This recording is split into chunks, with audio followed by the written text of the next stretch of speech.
warahmatullahi wabarakatuh. Waalaikumsalam warahmatullahi wabarakatuh. Apa kabarnya anak-anak? Baik, Bu. Baiklah, sebelum kita mulai pelajaran kita berdoa dulu. Yang pimpin ketua kelas, silakan pimpin.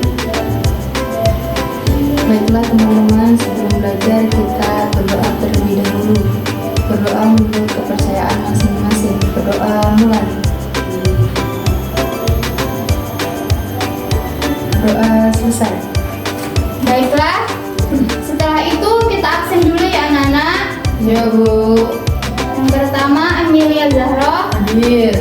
Tasya Febriana, Hadir. Vika Anjani, Hadir. Sherly Putri. Hadir. Baiklah, sebelum kita memulai pelajaran kita hitung dulu ya. Ya, Bu. Tepuk semangat. Semangat.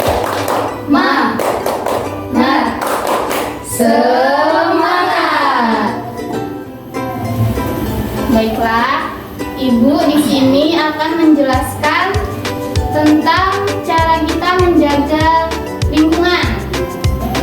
Lingkungan adalah rumah, kamar, pekarangan, dan sekolah. Lingkungan bersih itu bisa membuat kita belajar jadi nyaman, jadi menyenangkan, dan konsentrasi kita dapat berfokus pada pelajaran. Yang pertama kita akan membahas tentang alat-alat kebersihan di sekolah. Di sini ada yang tahu nggak apa aja itu alatnya sekolah? Ya, Bu. Pel-pelan. Baiklah, pel-pelan benar. Yang pertama kita akan membahas tentang tempat sampah. Kalian tahu nggak tempat sampah itu buat apa? Buat buang sampah dulu. Benar, buat buang sampah.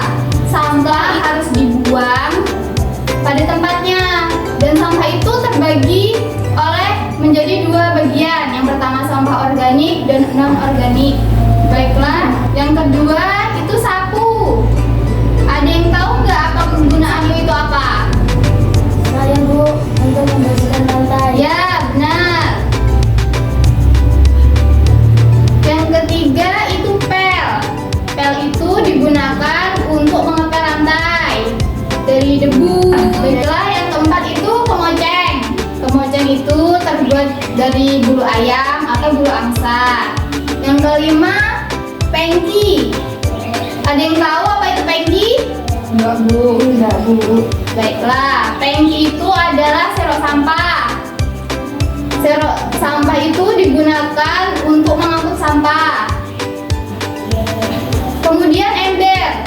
Ember digunakan untuk mengisi air. Yang kemudian air itu bisa diambil untuk mengepel lantai. Yang selanjutnya sapu lidi.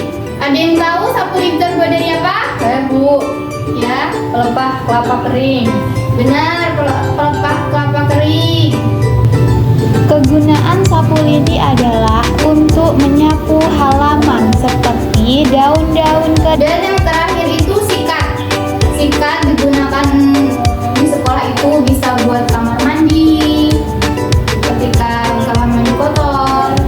Mungkin itu saja yang Ibu sampaikan pada pertemuan kali ini. Bila ada yang kurang jelas, siapa yang mau bertanya? Saya, Bu. Ya, apa Sherly? Apa perbedaan sampah organik dan non-organik? Sampah organik itu sampah yang bisa didaur ulang atau bisa membusuk. Sedangkan sampah non-organik itu sampah yang tidak bisa didaur ulang. Dan contoh sampah non-organik itu seperti botol kaca, logam, plastik. Dan sampah organik itu sendiri contohnya seperti makanan, bangkai yang bisa membusuk. Apakah jelas, Sherly? Jelas, Bu.